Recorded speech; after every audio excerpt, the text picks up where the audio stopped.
You see, the question answers itself. If a thing is obviously right, do it. But remember to exercise extreme judgment regarding what you call right and wrong. A thing is only right or wrong because you say it is. A thing is not right or wrong intrinsically. It isn't. Rightness or wrongness is a subjective judgment in a personal value system.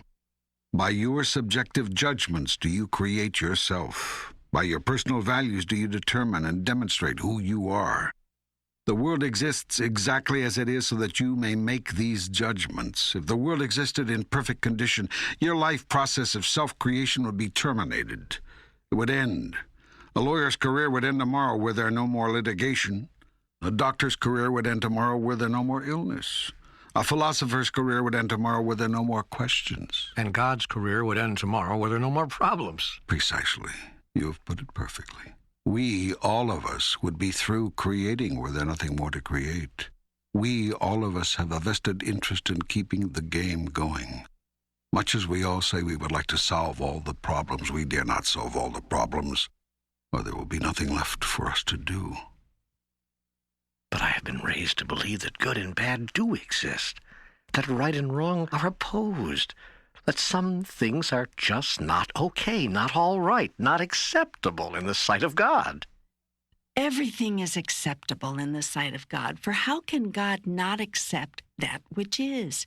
To reject a thing is to deny that it exists. To say that it is not okay is to say that it is not a part of me, and that's impossible.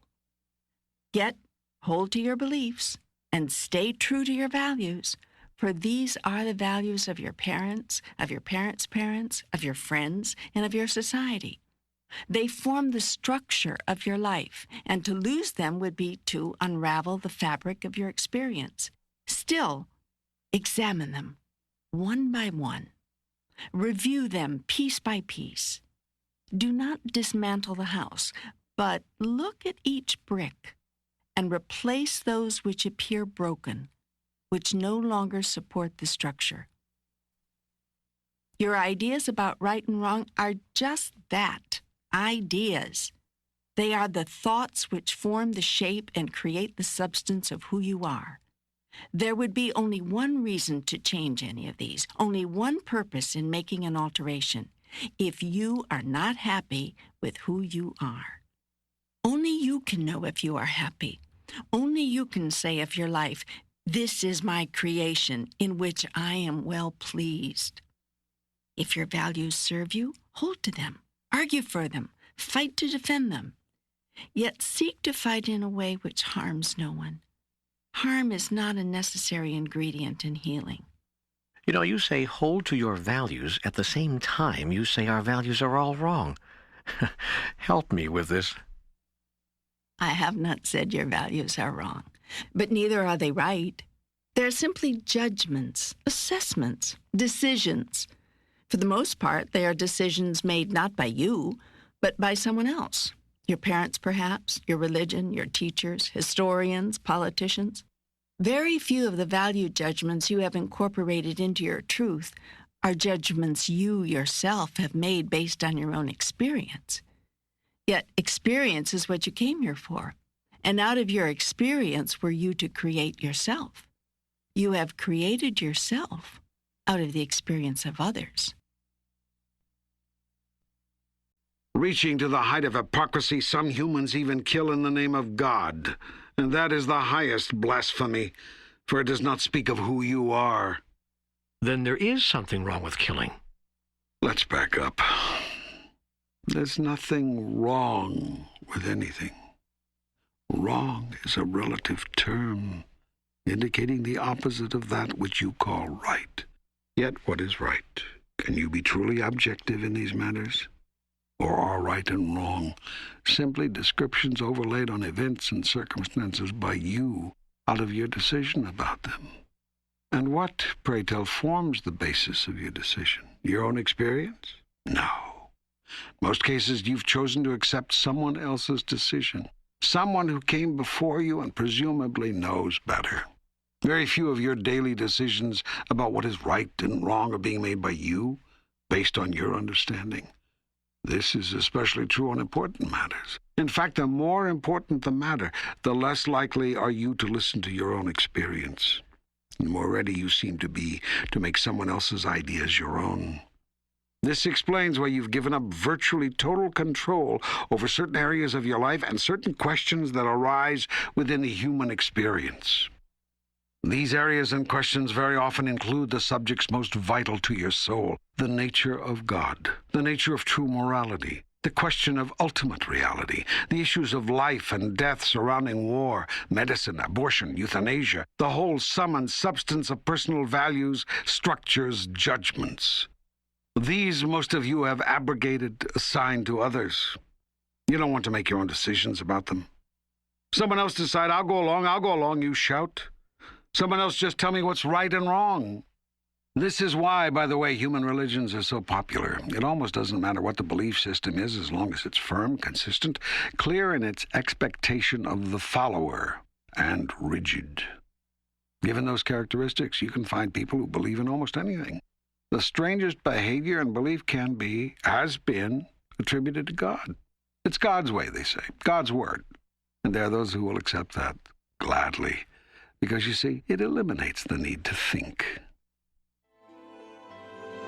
Then you fill it with toxins and poisons and the most absurd substances posing as food.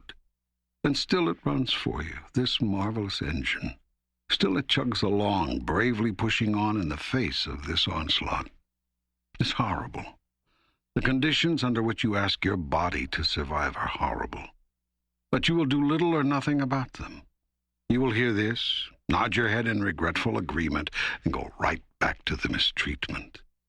And do you know why? I'm afraid to ask. Because you have no will to live. That seems a harsh indictment. It's not meant to be harsh, nor is it meant as an indictment. Harsh is a relative term, a judgment you have laid on the words. Indictment connotes guilt, and guilt connotes wrongdoing. There is no wrongdoing involved here, hence no guilt and no indictment. I think you're great. That's the only place where you and I disagree. You don't think you're great. How can I see myself as great when I see all my foibles, all my mistakes, all my evil? I tell you this, there is no evil. I wish that could be true. You are perfect just as you are. I wish that could be true, too. It is true. A tree is no less perfect because it is a seedling. A tiny infant is no less perfect than a grown-up. It is perfection itself. Because it cannot do a thing, does not know a thing, that does not make it somehow less perfect. A child makes mistakes. She stands, she toddles, she falls.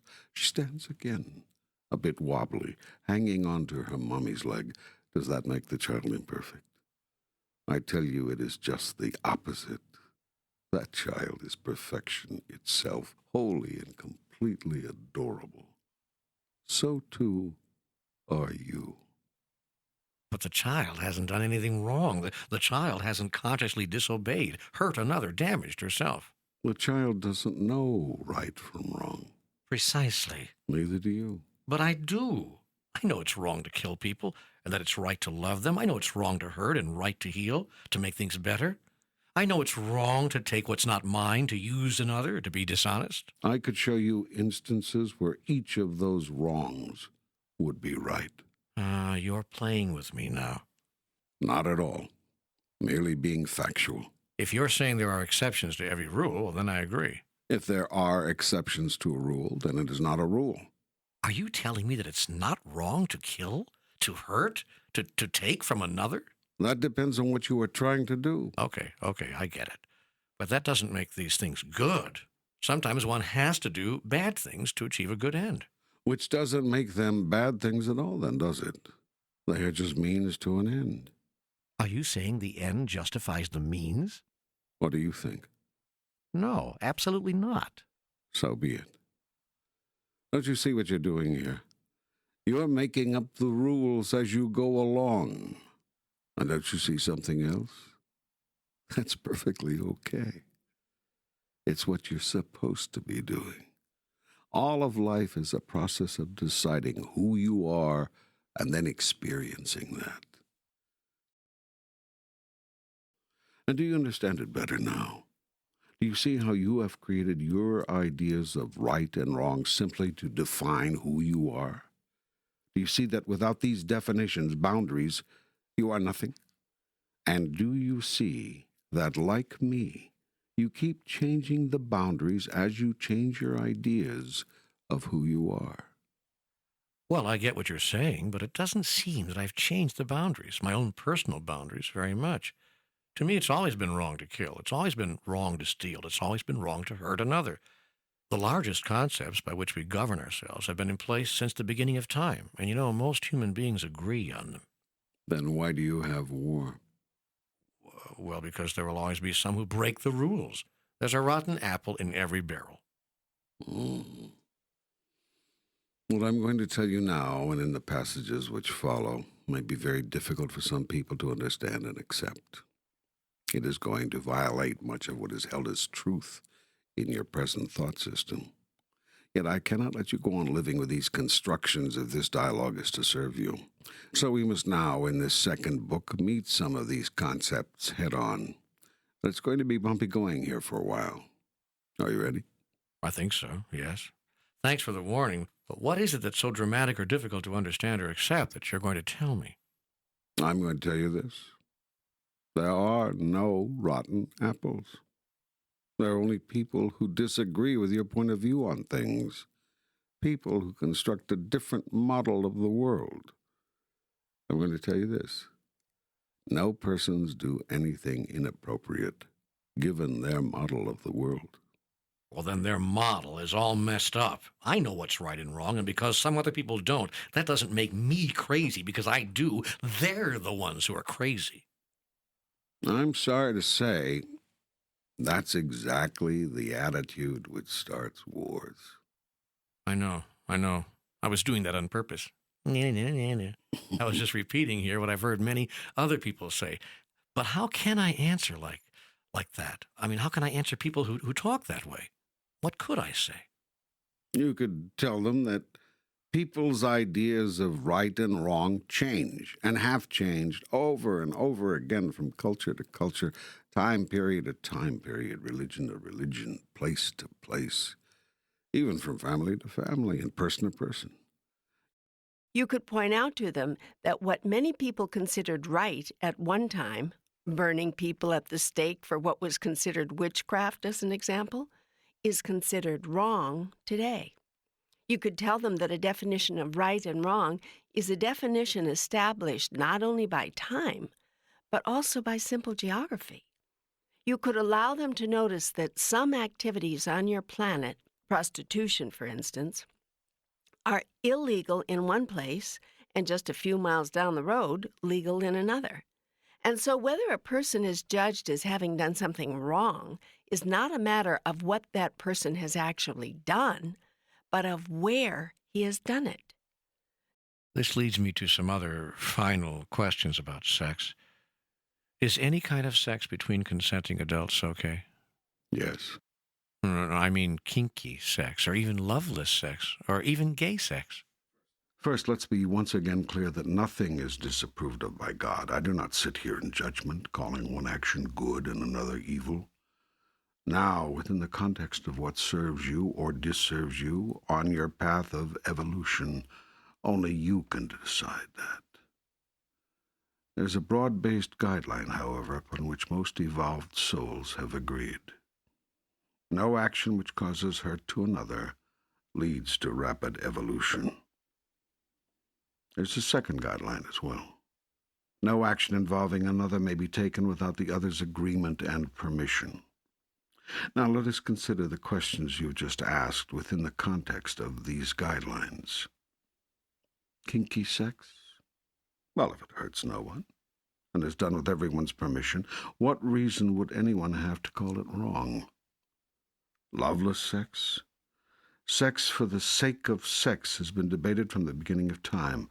I often think whenever I hear this question that I'd like to go into a room full of people someday and say, Everybody here who's never had sex outside of a relationship of deep, lasting, committed, abiding love, raise your hand.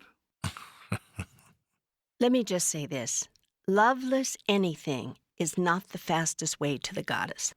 Whether it's loveless sex or loveless spaghetti and meatballs, if you've prepared the feast and are consuming it without love, you're missing the most extraordinary part of the experience.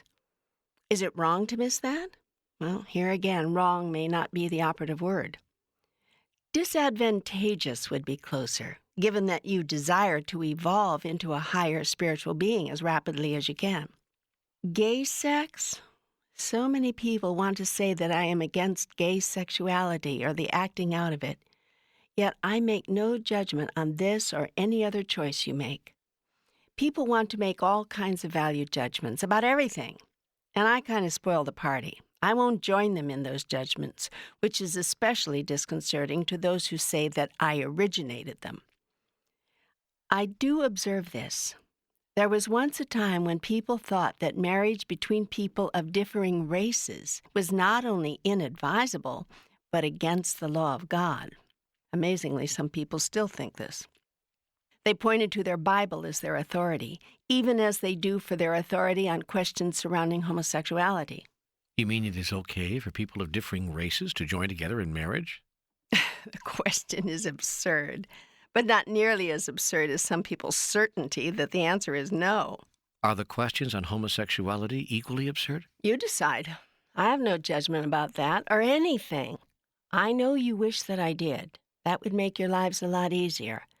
No decisions to make, no tough calls, everything decided for you, nothing to do but obey. Not much of a life, at least in terms of creativity or self-empowerment. But what the heck? No stress either. You promised to talk about some of the larger aspects of life on Earth. And ever since your comments about life in the United States, I've wanted to talk more about all of this. Yes, good. I want to address some of the larger issues facing your planet, and there is no larger issue than the education of your offspring. We're not doing that well, are we? I can tell by the way you brought that up. Well, of course, everything is relative. Relative to what you say you are trying to do, no, you're not doing it well. I thought so. Everything I say here, everything I've included in this discussion so far and have caused to be placed in this document must be put into that context. I'm not making judgments of rightness or wrongness, goodness or badness. I simply make observations of your effectiveness relative to what you say you are trying to do. I understand that. I know that you say you do, but the time may come, even before this dialogue is finished, when you will accuse me of being judgmental. I would never accuse you of that. I know better. Knowing better has not stopped the human race from calling me a judgmental God in the past. Well, it will stop me. We shall see. You wanted your country's own vested interests? No. First, from my standpoint, nothing is wrong. But I understand how you use the term, so I will speak within the context of your vocabulary.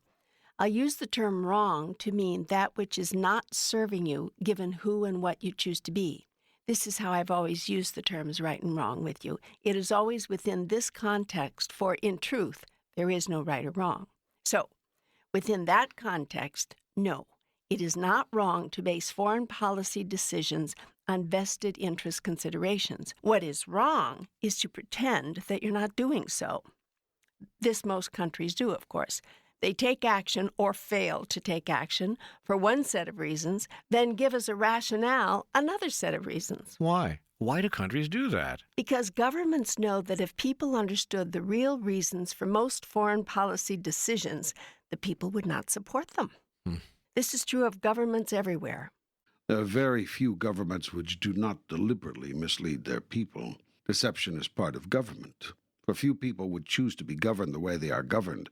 Few would choose to be governed at all, unless government convinced them that its decisions were for their own good.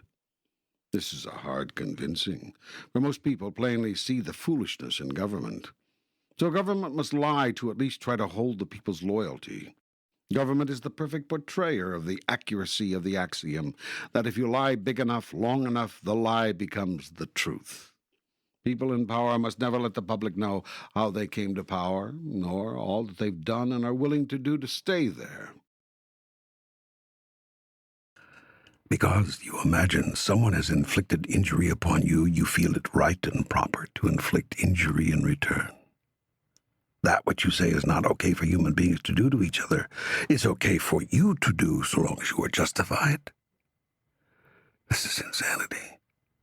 And what you do not see in this insanity is that all people who inflict pain on others assume themselves to be justified. Every action a person takes is understood by that person to be the right action, given what it is they seek and desire. By your definition, what they seek and desire is wrong, but by their definition, it is not.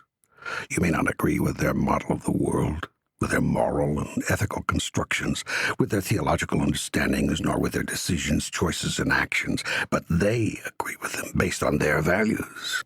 You call their values wrong, but who's to say your values are right? Only you. Your values are right because you say they are. Even this might make some sense if you kept your word about it. But you yourself change your mind constantly about what you consider right and wrong. You do this as individuals, and you do this as societies. What your society considered right just a few decades ago, you consider wrong today. What you considered wrong in the not-too-distant past, you now call right. Who could tell what is what? How do you know the players without a scorecard? And yet we dare to sit in judgment of one another.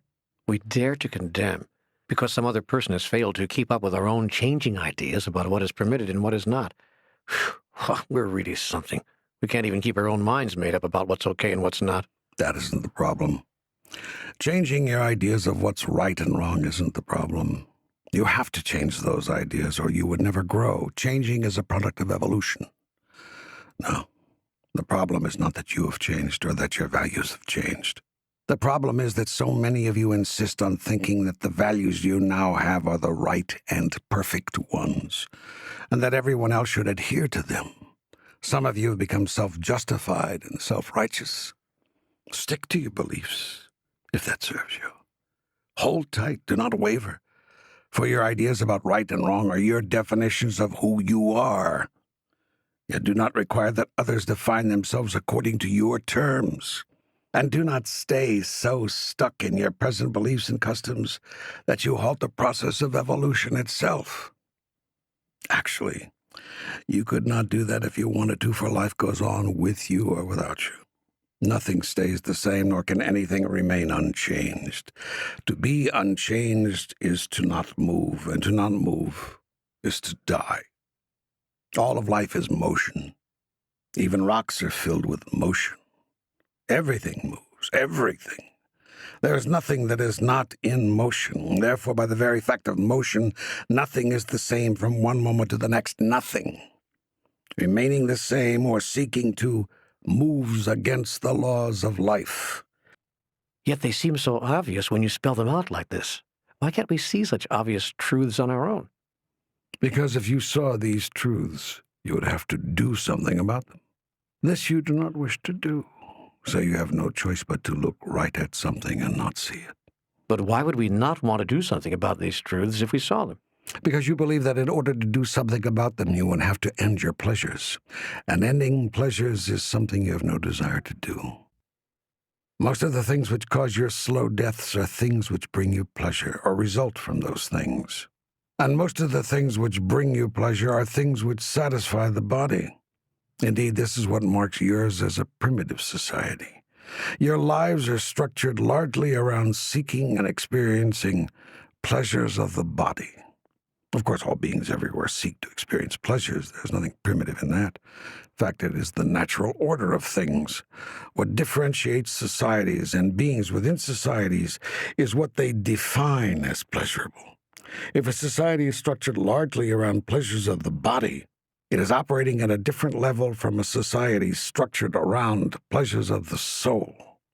And understand, too, that this does not mean that your Puritans were right, and that all pleasures of the body should be denied. It means that in elevated societies, pleasures of the physical body do not make up the largest number of pleasures which are enjoyed. They are not the prime focus. The more elevated a society or being, the more elevated are its pleasures. Wait a minute. That sounds like such a value judgment. I thought that you, God, didn't make value judgments. Is it a value judgment to say that Mount Everest is higher than Mount McKinley? Is it a value judgment to say that Aunt Sarah is older than her nephew Tommy? Are these value judgments or observations? I've not said it is better to be elevated in one's consciousness. In fact, it is not, any more than it is better to be in fourth grade than in first. I am simply observing what fourth grade is. And we are not in fourth grade on this planet. We are in first. Is that it? My child, you are not yet even in kindergarten. You are in nursery school. Now, how can I not hear that as an insult?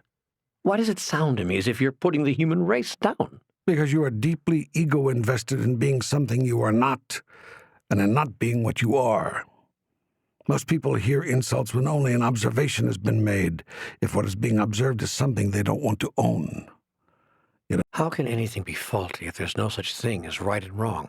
Thing is only faulty to the degree that it does not function to suit its purpose. If a door does not open and close, you would not call the door wrong. You would merely say its installation or operation is faulty, because it does not serve its purpose. Whatever you construct in your life, in your human society, which does not serve your purpose in becoming human, is faulty. It is a faulty construction. And just for a review, my purpose in becoming human is To decide and to declare, to create and to express, to experience and to fulfill who you really are. To recreate yourself anew in every moment in the grandest version of the greatest vision ever you had about who you really are. That is your purpose in becoming human, and that is the purpose of all life. So where does that leave us? We've destroyed religion, we've dissed marriage, we've denounced governments. Where are we then? First of all, we've destroyed, dissed, and denounced nothing. If a construction you've created is not working and not producing what you wanted it to produce, to describe that condition is not to destroy, diss, or denounce the construction. Try to remember the difference between judgment and observation. Well, I'm not going to argue with you here, but a lot of what you've just said has sounded pretty judgmental to me. We are constricted here by the awful limitation of words. There are really so few of them. And so we have to use the same ones over and over again, even when they don't always convey the same meaning or the same kinds of thoughts. You say that you love banana splits, but you surely don't mean the same thing as when you say you love each other. So you see, you have very few words really to describe how you're feeling. Your society has moved backward, not forward. Much of your world demonstrated more compassion 70 years ago than it does today. Some people are going to have a hard time hearing this, you know. You say you're a non-judgmental God, yet some people may feel judged and made wrong all over the place here. We've been over this before. If you say you want to go to Seattle and you're actually driving to San Jose, is the person of whom you're asking directions being judgmental if you're told you're heading in a direction that won't get you where you say you want to go? Calling us primitive is not simply giving us directions. The word primitive is pejorative. Really? And yet you say you so admire primitive art, and certain music is often savored for its primitive qualities, to say nothing of certain women. You're using wordplay now to change things around. Not at all. I'm merely showing you that primitive is not necessarily pejorative. It is your judgment that makes it so. Primitive is merely descriptive. It simply says what is true. A certain thing is in the very early stages of development. It says nothing more than that. It says nothing about right or wrong. You add those meanings. I've not made you wrong here. I have merely described your culture as primitive. That would only sound wrong to you if you have a judgment about being primitive. I have no such judgment. Understand this. An assessment is not a judgment. It is merely an observation of what is. I want you to know that I love you. I have no judgments about you. I look at you and see only beauty and wonder. Like that primitive art. Precisely. I hear your melody and I feel only excitement. As with primitive music. You're understanding me now. I feel the energy of your race as you would the energy of a man or woman of primitive sensuality. And like you, I am aroused. Now that is what is true about you and me. You do not disgust me, you do not disturb me, you do not even disappoint me. You arouse me. Ah, so you think we should abandon our megacities and return to our towns and villages, huh? I don't have a preference about it one way or the other. I am simply making an observation. As always. So what is your observation? regarding why we continue to migrate to bigger and bigger cities even though we see it's not good for us. Because many of you do not see that it is not good for you. You believe that grouping together in large cities solves problems when it only creates them. It is true that in large cities there are services, there are jobs, there are entertainments which are not and cannot be found in smaller towns and villages. But your mistake is in calling these things valuable, when in fact they're detrimental. Aha, so you do have a point of view on this. You just gave yourself away. You said we made a mistake. If you're headed towards San Jose... Oh, here we go again. Well, you insist on calling observations judgments and statements of fact preferences. And I know you are seeking greater accuracy in your communications and in your perceptions, so I'm going to call you on this every time. Okay. If you are headed towards San Jose all the while saying you wish to go to Seattle, is it wrong for the bystander of whom you are asking directions to say that you have made a mistake? Is the bystander expressing a preference? I guess not. You guess not. Okay, he's not. Then what is he doing? He's merely saying what's so, given where we say we want to go. Excellent, you've got it. But you've made this point before, repeatedly. Why do I keep reverting to an idea about you as having preferences and judgments? Because that's the God who's supported by your mythology, and you will throw me into that category any time you can. Besides, if I did have a preference, that would make everything easier for you.